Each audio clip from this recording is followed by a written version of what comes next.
When we're involved with the awesome and peculiar game of golf, it can become a lifelong journey. We play, we practice, and we continue our attempts at improving the way that we play. It can become very much like a project to us. Well, this project can be anywhere from a hobby to a full-time occupation.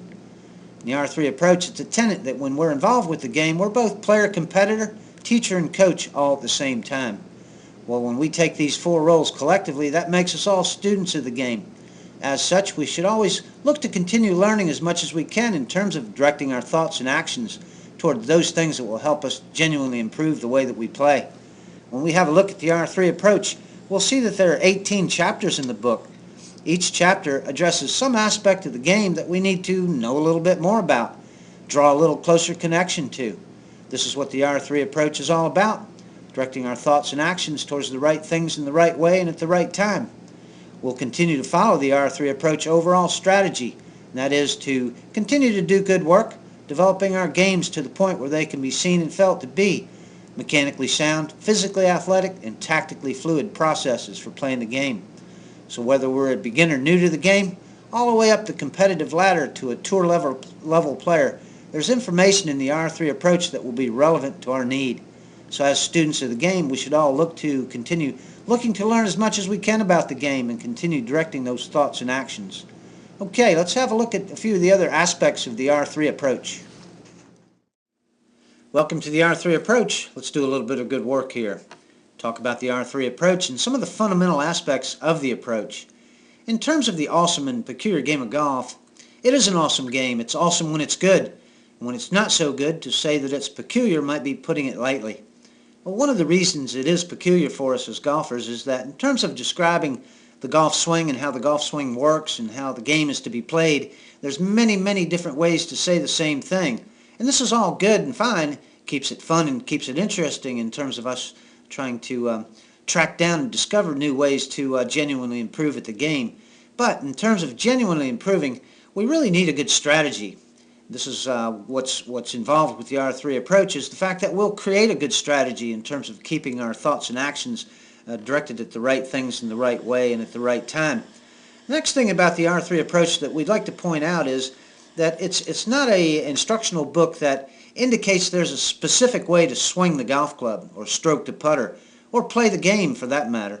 But there are some universal truths about the game that we all do need to know about and become aware of. These are some of the things that we'll have a look at in the R3 approach, and they are essential for genuine improvement to occur. So the R3 approach is exactly what its title implies. It's an approach that we can all use in terms of gaining better knowledge in terms of the anatomy of all that's required in order to play the game at our absolute best. Again, this is what the R3 approach is all about. It's a unique new way for us to look at our game improvement and playing processes. Now, in terms of the R3 book, it's divided up into three parts actually. Part 1 of the R3 approach introduces the 6 components of the R3 approach. We'll be exploring those components throughout the R3 approach. And then Part 2 of the R3 approach has to do with the game itself and players who play the game. At this point, we'll have a little closer look at the 3 experience levels that we've identified in the R3 approach: social recreational level player, the recreational competitive level player, and ultimately the competitive and tournament level player. But regardless of what skill level we are, we are all on the same path, and therefore we should be directing our thoughts and actions towards the same things in terms of gaining that genuine game improvement. And then Part 3 of the R3 approach is the approach itself. It's during this part of the book that we will in fact get in there and unpack those 6 components and begin to have a look and understand what the 4 perspectives of playing the game have to tell us in terms of directing our thoughts and actions from those 4 different perspectives. And then to keep us on point, we can now really have a look at that overall strategy that we've identified in the R3 approach in terms of keeping ourselves on point.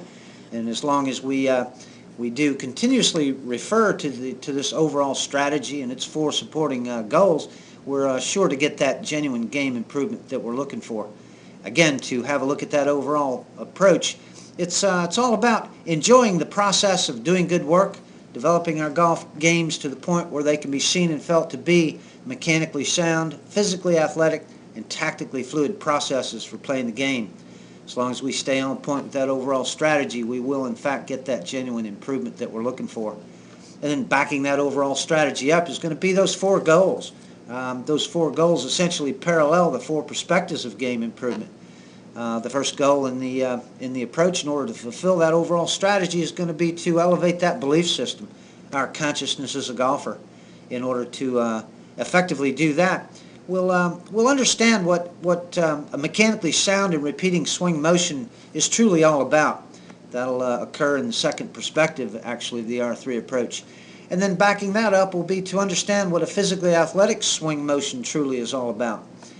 This is essential in terms of developing a mechanically sound and physically athletic golf swing movement. And then ultimately, we'll come to understand what the tactical process of mistake reduction is all about when we go about fulfilling that overall strategy. And then to make sure that all this is continuing to happen and we're continuing to have fun with the process, it's essential to do what we call tee up the R3 approach. When it comes to our genuine game improvement, we're going to need to know that we'll continuously look to provoke good thought in terms of what it is we are directing our thoughts and actions toward. And then backing that good thought up will be some good enthusiasm. If we have some good thoughts, we need to get excited about those thoughts. And then obviously backing up those thoughts needs to be some good action. So in terms of genuinely improving at the game, it's essential that we tee up the R3 approach and continuously look to provoke good thought, stimulate some good enthusiasm, and then continuously direct those efforts. And as long as we follow that overall strategy, the R3 approach, we continue to tee up the R3 approach by creating some good thought, backing it up with some good enthusiasm and some good effort. We are sure to get that genuine improvement that we're looking for. Okay, with this being said, let's continue having a look at a couple other aspects of the R3 approach. In the R3 approach, we like to deal with facts and realities having to do with genuinely improving at the game. We also like to say that we're teeing up the R3 approach. That is, we're provoking some good thought, stimulating some good enthusiasm, and helping to direct some efforts. In terms of improving at the game, the R3 approach really advocates that it has to be a holistic approach. That's what the R3 approach overall strategy advocates, that when we're genuinely improving at the game, we're doing good work directing our thoughts and actions towards building mechanically sound, physically athletic, and tactically fluid processes for playing the game. With that in mind, let's provoke some thought and have a look at these realities. Reality number 1, in order to play our best golf, it's just not all about our golf swing. Although the golf swing is obviously central to playing the game, the reality is playing our best golf is just not all about our golf swing. The second reality is, in order to play our best golf, it's not just about our physical athletic capabilities. Although the athletic factor is certainly an asset, and we need to pursue being in our best physical condition, the reality is, in order to play our best golf, it's just not all about or having to become the world's greatest athlete. The reality number 3 here is, in order to play our best golf, it's not all about having some kind of mystical or magical mental powers, although the importance of having the ability to think well and manage our way around that golf course successfully can't be overstated. The reality here is we simply have to take what we've got and make it work. Reality number 4 here, another awesome reality having to do with the game, has to do with the fact that we can continue playing and improving at any age that we might be, or whatever skill level it is that we might be. The R3 approach is written for the social recreational level player, the recreational competitive level player, and the competitive and tournament level player. The reality here is, it's through competition that we genuinely improve. Static competition is just simply us competing against ourselves to do better than we did before. So competition becomes a very important aspect, a fact, and a reality about genuinely improving at the game. Let's have a look at one more reality having to do with genuinely improving at the game. When we're working on our golf swings, it's just essential to have our swings videoed so that we can in fact see what's going on. One of the facts about working on our golf swing has to do with the fact that feel and real are different. What we think we're doing and what we're really doing in a golf swing are generally two different things. So having our swings videoed is essential in terms of just validating that we are addressing those 3 mechanical laws of angle, swing path, and release action effectively. Here's an example just of a little quick video for validation that we were doing. Hey babe, okay, I tell you, this is really good.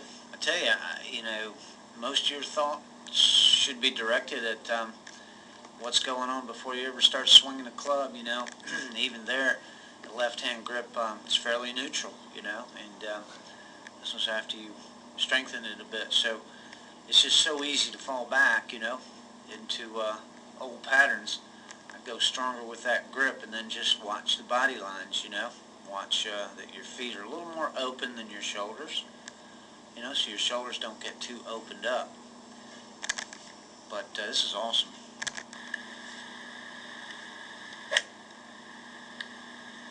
Yeah, I mean, this is as good as your swings ever looked, Michael.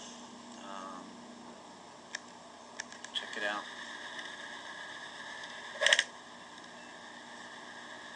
Just good rhythm and timing, Good moving away from that ball.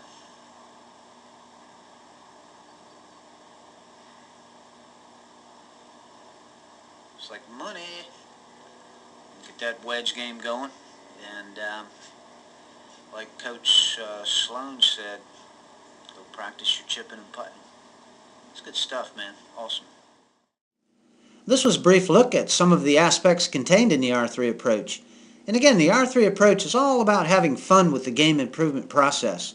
Continuing to direct our thoughts and actions at the right things in the right way and at the right time will guarantee that we will in fact experience that genuine improvement that we're looking for. We do need good information though. We'll get that good information by teeing up the 18 chapters of the R3 approach. When we have a look at those 18 chapters, we'll be provoking some good thought, stimulating some good enthusiasm, and then following that up with some good action. In order to genuinely improve, we'll follow that overall strategy of continuing to enjoy the process of doing good work, developing our games to the point where they can be seen and felt to be mechanically sound, physically athletic, and tactically fluid processes for playing the game. This is what it's all about. It's all about having fun with the game improvement process. It's all about continuing to do good work.